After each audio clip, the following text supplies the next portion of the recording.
Eu tinha vários assuntos para falar hoje com vocês, mas eu escolhi isso aqui, bem, primeiro porque é o que eu quero falar e segundo porque vocês pediram, né? Eu, num vídeo recente aqui, perguntei se vocês queriam saber mais sobre genealogia, sobre como encontrar os seus ancestrais, e muita gente comentou aqui que queria saber sim, que já estava fazendo, estava empacado. Então eu vou dividir com vocês hoje aqui a minha experiência. Eu não sou profissional nisso, né? Eu faço, é um passatempo para mim, eu tenho me divertido com isso, mas eu vou dividir com vocês aquilo que eu já descobri nesse período aqui fazendo essa pesquisa e principalmente, na verdade, relacionado a famílias, né, de São Paulo, do sul de São Paulo e de Minas também, do sul de Minas, que são os dois troncos principais que eu encontrei aqui na minha genealogia. Então, pode ser que outras regiões do país tenham particularidades que sejam diferentes daquelas com as quais eu me deparei. Então, para começar, só para lembrar aqui, se inscreva no canal se você chegou agora. A nossa meta até o fim do ano são 700 mil inscritos. Espero que a gente consiga chegar. Então já clique aqui no inscrever-se. E se quiser dar uma força para o canal, dar um suporte para o canal, clique no botãozinho aqui, agradecer. E aí você pode mandar uma ajuda também para a gente. Então vamos lá, né? Vamos falar sobre genealogia, sobre como descobrir os seus ancestrais. Muita gente me escreveu dizendo que não conseguiu passar dos bisavós, né? Que a dificuldade era conseguir ultrapassar essa barreira dos pais dos seus avós. E de fato eu percebi que há alguns gargalos na busca de genealogia, né? Na hora de você encontrar seus familiares. E o primeiro deles, certamente, é passar dos bisavós. Então quando você for fazer sua árvore genealógica, você pode usar um dos muitos serviços que tem disponíveis aí na internet para isso, né? Você pode fazer, por exemplo, no próprio site do Family Search, tem a opção de fazer a árvore genealógica, você vai traçando ali a árvore genealógica e eles vão buscando as informações, né? Você vai fazendo as consultas e vai adicionando na sua árvore. Você pode fazer assim, ou você pode adicionar a pessoa nova, ou você pode usar outros sites, né? Eu uso particularmente o myheritage.com, que foi onde eu fiz também o meu teste de DNA de busca de ancestralidade. Eu não sou pago pela MyHeritage, não ganho um centavo com isso. Se eles quiserem patrocinar aqui, podem patrocinar. Inclusive eu escolhi esse serviço do MyHeritage porque era o mais barato de todos para fazer o teste de DNA. Mas tem outros também, tem o Ancestry.com, também dá para fazer árvore genealógica, tem outros serviços, né? Tem serviços brasileiros também que fazem genealogia, que fazem o teste de ancestralidade, mas para mim o que despertou de fato o interesse de fazer a árvore genealógica foi quando eu fiz o teste de DNA, porque eu já queria fazer anteriormente, foi meio que meu presente de aniversário tardio do ano passado, então eu fiz o teste. O teste é super simples, gente. Quem quiser fazer assim é muito interessante, né? Tá muito mais barato do que já foi, na verdade. Eu até me recordo, anos atrás, talvez uns 10 anos atrás, saiu um documentário com o Richard Dawkins. Ele aparecia nesse documentário fazendo um teste de DNA e ele dizia: olha só que privilégio, eu sou uma das poucas pessoas no mundo que está decodificando o seu genoma, né? Porque era caríssimo na época. A gente está falando aqui de 10, 15 anos atrás. Era caríssimo, era uma fortuna fazer isso. E hoje em dia, se eu não me engano, no Brasil custa em torno de uns R$ 300 para você fazer esse teste. E parcelável. Então, não é tão caro assim. Diz que ano passado foi o presente de Natal mais dado nos Estados Unidos. Teste de DNA é super simples. Você recebe em casa lá os cotonetezinhos e umas ampolinhas, você passa o cotonete na bochecha aqui para coletar saliva, põe no tubinho e manda para os Estados Unidos para eles fazerem o mapeamento. E depois de umas 4, 5 semanas você recebe o resultado. E daí eles fazem o rastreamento genético seu, né? Eu mostrei aqui no outro vídeo, né, o mapeamento, que o meu tinha um grande percentual de ibérico, ou seja, Portugal e Espanha, tinha um grande percentual italiano e também tinha um percentual considerável do norte da África e também de indígenas americanos, indígenas brasileiros. E daí isso me despertou o interesse de procurar, de investigar. E daí, o que eu recomendo, quando você for tentar fazer sua árvore genealógica, se você quiser fazer o teste de DNA, é legal, é interessante, isso vai ajudar a dar um vislumbre de onde veio sua família, porque eles comparam com outras pessoas que já fizeram o teste, então você vai ter uma noção de qual região tem mais pessoas com DNA compartilhado com o seu, e isso me deu também a primeira ideia de que a minha família tinha vindo de São Paulo e Santos, né, e Portugal, e daí outras regiões, mas isso vai te dar um norte já vai te dar, tipo, olha só, eu tenho que seguir nessa direção. E o que aconteceu no meu caso, que foi mais interessante, bem, eu vou falar depois sobre isso porque esse é um ponto curioso, né, sobre o teste de DNA. Então o que eu recomendo é que você escolha um desses sites, eu uso o MyHeritage, e no plano gratuito você pode adicionar, se não me engano, 256 pessoas. Ou seja, é muita gente. Para quem está começando é bastante gente, 256 pessoas é muita gente. Na minha árvore atualmente, eu vou até olhar aqui, mas tem quase 7 mil pessoas já registradas na minha árvore genealógica. Tanto pessoas, né, contemporâneas minhas, gente da minha família hoje, quanto também antepassados e parentes antepassados. Então tem muita gente já, mas no começo, 200 e poucas pessoas é bastante para você encontrar os elementos. Então escolha um site e comece a mapear a sua família, né? Então comece com você, daí seus pais, seus avós e seus bisavós. Não pule gerações, porque isso vai complicar a sua vida e vai causar uma bagunça ali. Então vá na ordem. Se você não souber, por exemplo, quem são seus avós, pergunte para pessoas que saibam, né? Pergunte para seus tios, pergunte para sua mãe, para seu pai. Alguém vai saber, né? Se não souber, daí você invista na linha, invista no tronco que tem mais informações. A primeira fonte sua para investigar será a sua família, serão seus parentes.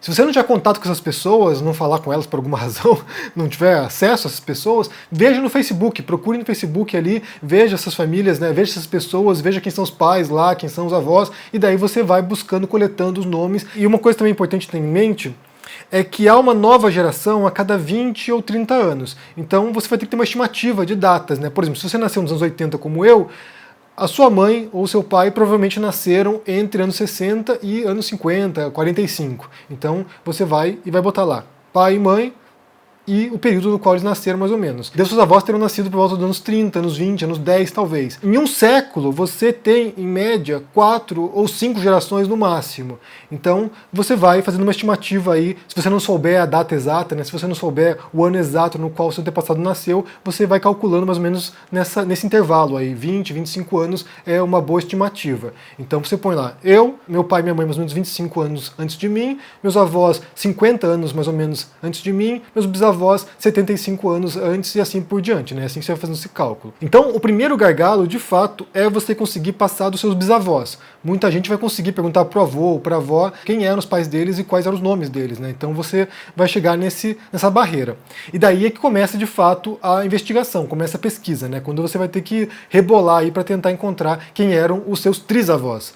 E aí, alguns modos de você fazer isso, primeiro são os registros, né? Você buscar os documentos, você tentar encontrar, por exemplo, o atestado de óbito do seu bisavô, e aí no atestado de óbito vai ter o nome do seu trisavô, possivelmente. Se souberem, né? Vai ter lá fulano de tal, filho de fulano e cicrana. E aí você já vai ter um indicativo de qual é o seu trisavô. E daí você já rompe esse primeiro gargalo. O melhor site para fazer isso, né, sem dúvida, é o Family Search, como eu já mencionei, que é um site dos Mormons, e eles têm inúmeros registros lá de milhões e milhões de pessoas do mundo inteiro. Então ali você vai encontrar possivelmente os registros, os atestados de óbito de avós, de bisavós, ou de batismo, ou seja, tem um monte de registros lá que você pode investigar. No MyHeritage.com também tem uma outra opção que é você investigar a pessoa. Então você, por exemplo, tem lá o seu bisavô, vamos supor lá, Joaquim da Silva Santos. Você tem a data estimada de quando ele nasceu, você tem mais ou menos onde ele nasceu também, em qual estado ou qual cidade. E daí tem uma opção lá que é investigar pessoa. Você clica nesse botão, né, e vai te levar para uma outra página na qual ele vai pegar o nome da pessoa, a data estimada, o local e vai buscar outras pessoas parecidas, né, nomes parecidos, que já foram cadastradas por outros usuários do site. E essa é outra coisa curiosa nos nossos tempos, né? Porque antigamente, quando você investigava uma genealogia, quando você fazia uma árvore genealógica, você estava sozinho lá buscando os registros, né? Vendo microfilmes, você estava lá fazendo essa busca individual. E hoje em dia você tem a possibilidade de acessar as árvores genealógicas de outras pessoas. Por exemplo, um parente seu que você não saiba, vamos supor que você tem um primo que mora em outro estado e ele tentou fazer árvore genealógica. Então, se ele usou esses serviços que tem disponíveis online, quando você vai fazer a busca, esses dados serão cruzados no MyHeritage. Então você vai ter acesso a uma árvore genealógica feita por uma outra pessoa, às vezes um parente distante seu, um primo de segundo, terceiro grau seu, que já tentou fazer a busca e chegou em algum parente próximo seu. Então você vai cruzar esses nomes, e daí talvez você encontre o nome de um bisavô seu, e a partir disso você pode tentar avançar para o seu trisavô. É importante nesse começo você investigar também os seus parentes próximos, né? Os seus tios avós também, para que você possa ir extraindo também informações adicionais sobre os seus antepassados. Porque às vezes você tem lá o nome Joaquim Silva, e daí você investiga um tio-avô e descobre que na verdade era Silva da Costa. E daí isso te dá um elemento adicional, mais uma informação adicional para você poder conseguir avançar. É claro que nem sempre você vai conseguir passar adiante. Muitas vezes você não vai conseguir os dados necessários, pelos mais diversos motivos, né? Como eu mencionei no vídeo anterior sobre isso, quando eu falo sobre árvore genealógica, no Brasil foi criado o registro civil em 1840. Então, assim, dados anteriores a isso você tem que buscar, não no registro civil unificado, mas tem que buscar nas igrejas, onde houve os batismos, né? Então complica bastante a pesquisa depois dessa etapa, que é o segundo gargalo, né? O primeiro gargalo são os seus bisavós, o segundo gargalo é você ultrapassar a data de 1840, porque daí fica muito mais difícil coletar as informações. Uma coisa curiosa, né, que vale mencionar também, é que as pessoas pensam assim, meus antepassados são alemães, ou são italianos, ou são espanhóis, e assim fica muito mais fácil encontrar os registros.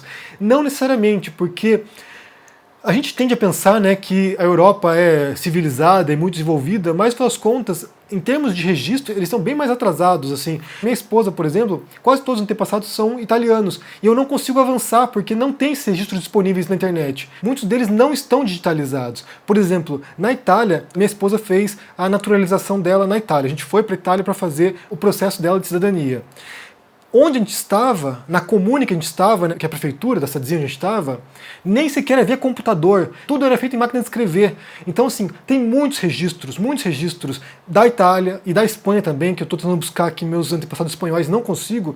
Muitos registros não estão ainda digitalizados ou disponíveis na internet. Então, talvez, no seu caso, se você estiver buscando antepassados europeus, você vai encontrar a barreira de não encontrar esses dados na internet. Vai ter que contactar a prefeitura ou vai ter que contactar a igrejinha na Europa, né, na Itália ou na Espanha, onde nasceu seu antepassado. E muitas vezes, aqui na Espanha, por exemplo, eles nem sequer fornecem quando se trata de genealogia, de busca por antepassados. Você tem que justificar por que você quer, e eu vi que eles não gostam de fornecer quando se trata disso. Então, no Brasil, por incrível que pareça, se você tem antepassados brasileiros, é mais fácil você avançar até o século XIX do que é para você avançar aqui na Europa, por exemplo. Então, só uma peculiaridade que eu descobri fazendo essa busca aqui da minha esposa, que eu não consigo avançar. Eu não consigo passar dos bisavós da minha esposa, enquanto que no meu caso já avancei muitas gerações para trás e são brasileiros. Então, só para ter uma ideia de como é surpreendente isso. Então, você faz essa busca, né, relacionada com parentes ou com antepassados próximos, até você chegar num ponto no qual as informações começam a surgir. Então você tem, como eu falei, dois gargalos iniciais. Bisavós e também o século XIX, né, 1840 mais ou menos, que é muito difícil você ultrapassar. E aí você vai ter que usar ali um pouco o seu feeling, né?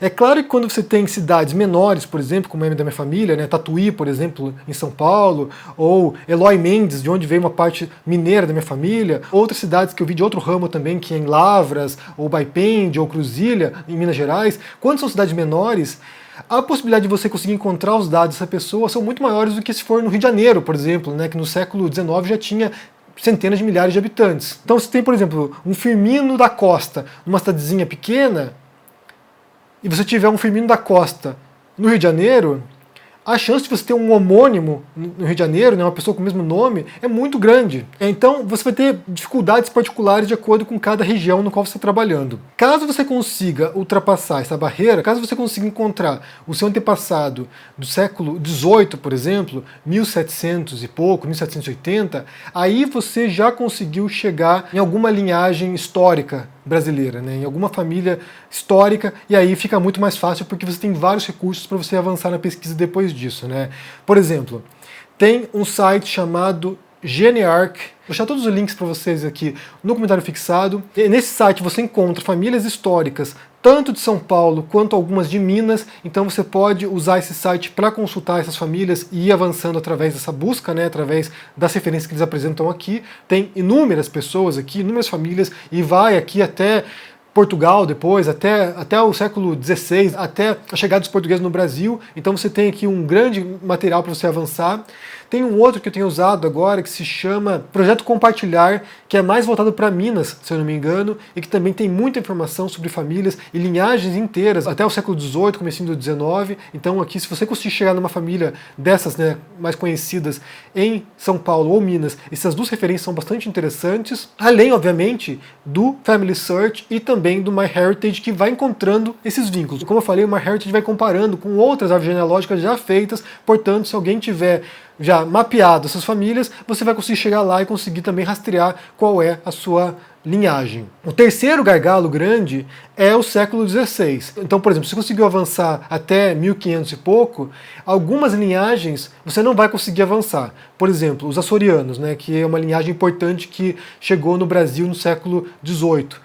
Você chegar nos açorianos, que foi o que aconteceu comigo, você vai conseguir chegar até 1560, 1540 mais ou menos. Depois é difícil avançar, a não ser que seja uma família ou outra, né, uma linhagem ou outra que consegue prosseguir para Portugal, e aí você vai avançando até século X, IX, né? Mas no geral esses são os três grandes gargalos. Seus bisavós, século XIX, que é o começo do registro civil no Brasil, e o século XVI, que é quando algumas linhagens já não são mais rastreáveis, né? Você não consegue encontrar mais. Como eu mencionei, tem um certo elemento de feeling ali, né? Em alguns momentos você vai ter que falar assim, olha, eu acho que essa pessoa aqui é meu antepassado, né? Você rastreou, você mapeou, você tem uma pessoa que tem o nome da sua família, é um antepassado que aparece em algum registro, você não tem muita certeza e você acha, bem, eu acho que é. Eu tenho quase certeza que é, e daí você consegue avançar a partir daquele nome. No meu caso, como eu falei que eu fiz o teste de DNA, eu consegui chegar numa pessoa que eu posso dizer assim, quase 100% de certeza que é um antepassado mineiro e é do século XVIII, e aparece numa outra árvore genealógica que é de uma pessoa que fez teste de DNA também, e através da comparação do DNA mostra que é um parente distante.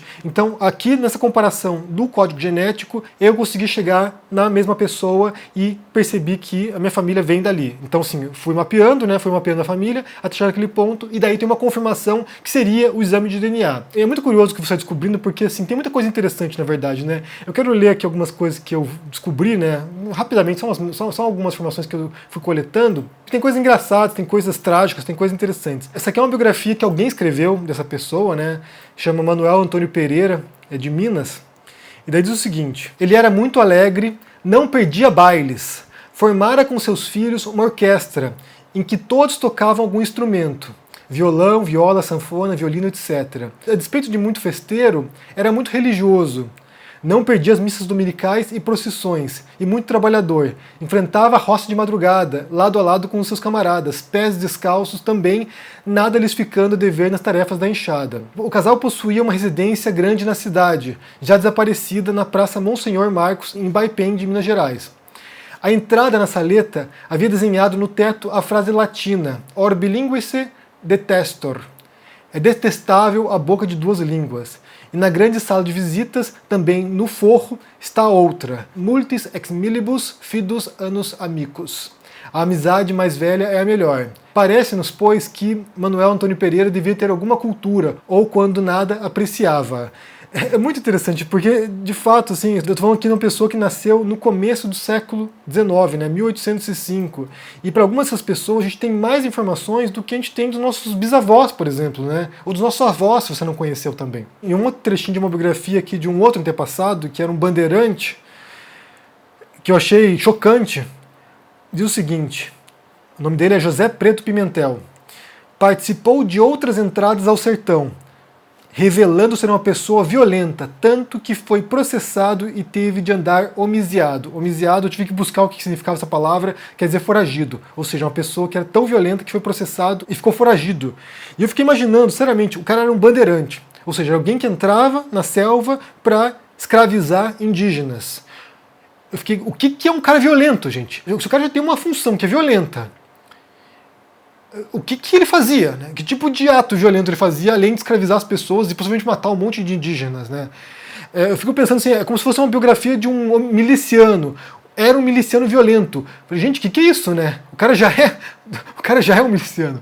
Então, são coisas que vão surgindo, né? Tem antepassados meus que eram padres, por exemplo, né? Padre que teve filhos e depois foram registrados. Teve caso, por exemplo, de tia que casou com um sobrinho. Então, assim, você tem um monte de histórias que são interessantes, né? Quando você vai buscar a informação depois, porque eu tenho feito em duas etapas, né? Eu tenho feito a primeira etapa, que é extrair os dados das pessoas, ou seja, descobrir quem são as pessoas e onde nasceram, quando nasceram, com quem estavam casadas, quais eram os filhos e quais eram os antepassados. Foi a primeira etapa, que foi extrair os dados, e agora estou numa etapa que é de buscar informações sobre essas pessoas, né? Quem eram essas pessoas? Buscar a biografia delas, o que elas faziam, qual era o trabalho delas, tipo, coisas que elas fizeram. E é uma coisa interessante também, porque aqui você vê, por exemplo, eu descobri que tinha um antepassado meu que morava em Minas, ele era de Braga, em Portugal, e ele vai para Minas Gerais, se não me engano ele morava em São João del Rei, e que ele era um mestre entalhador, ou seja, ele é alguém que esculpia os entalhes das igrejas mineiras, né, de algumas igrejas mineiras. Então é uma figura que foi esquecida pela história e que estavam resgatando, alguns pesquisadores estavam resgatando a biografia dele para descobrir quais trabalhos de entalhes eram deles, ou de discípulos deles, ou de outros mestres entalhadores. Então, por exemplo, uma coisa interessantíssima, além dos bandeirantes, né, tinham muito bandeirantes na mesma linhagem, pessoas que entravam no sertão, lá na selva, para escravizar indígenas, e também indígenas, né, pessoas que foram escravizadas por esses bandeirantes, que depois tiveram filhos com ele, né, indígenas, mulheres. Em alguns casos eram filhos ilegítimos, em alguns casos eles de fato casavam com as indígenas. Tem histórias, por exemplo, que eu vi aqui de um antepassado meu, que ele teve filhos com indígenas, ele era casado com uma brasileira, com uma portuguesa, não sei, e teve filho com indígenas, e no testamento dele ele põe que ele tinha um filho que era adulterino e que ele reconhecia como filho dele, tem que ser tratado como se fosse um filho legítimo meu. Então assim, tem várias histórias interessantes e essa segunda etapa de buscar informação tem sido bem instrutiva para conhecer a história do Brasil também, né? Eu vou pôr para vocês aqui um link de uma reportagem da Folha de São Paulo, chamada Brasileiros têm dúvidas sobre sua cor, embaralhada por DNA e ancestralidade, e que fala sobre essa violência também que houve, né, na história brasileira de o DNA indígena masculino desaparecer, ou do negro desaparecer, e o DNA indígena da mulher ou da negra permanecer porque foram frutos de violência, né? Homens brancos, portugueses, que chegaram no Brasil e escravizaram indígenas, violentaram essas indígenas e passaram o DNA português masculino e feminino indígena adiante, enquanto que o DNA indígena masculino desapareceu, ou é muito restrito. E também dos negros. Inclusive, até muita gente comentou, né, quando eu falei sobre isso na outra vez, e vale mencionar porque isso é um tema importante, mas meus antepassados eram negros escravizados. Como é que eu vou fazer essa busca? O que aconteceu quando houve a abolição da escravidão foi que o Rui Barbosa, que se não me engano era ministro das Finanças na época, ele ordenou a destruição dos registros dos escravos. Então, assim, de onde eles tinham vindo, outros dados que deviam constar nesses registros, né? E isso impede a pesquisa histórica de busca de ancestralidade de quem é descendente desses negros escravizados. O que eu tenho visto, inclusive tem uma série do UOL que eles estão fazendo isso, é fazer o teste de DNA dessas pessoas, né, de descendentes de negros no Brasil. Isso tem levado a uma conclusão bastante interessante, né, de onde vêm essas pessoas na África, de quais regiões da África elas vêm, da Nigéria, ou de Angola, ou de Moçambique, de onde que elas vieram. E também mostra a miscigenação étnica também, que não é apenas de negros, mas também tem de indígenas, também tem de portugueses ou de outras etnias. Então isso pode também abrir margem para essas pessoas encontrarem, de certo modo, a sua ancestralidade africana, mas também de que modo ela pode pesquisar a sua ancestralidade de outras etnias também. E o fato é que é muito interessante, eu tenho me divertido bastante, para mim é um passatempo mesmo, eu tenho me divertido. Tem gente que joga sudoku, tem gente que joga paciência no computador, tem gente que faz palavra cruzada, e para mim a diversão agora tem sido mapear, né, fazer o mapeamento da minha ancestralidade. Tem sido muito divertido. Então eu espero que vocês consigam avançar, com boa sorte aí na sua pesquisa. O comecinho é mais difícil mesmo, você conseguir reunir as primeiras pessoas, os primeiros nomes, mas se você por acaso desembocar numa linhagem histórica, você vai conseguir desenrolar pelo menos uma das suas linhagens.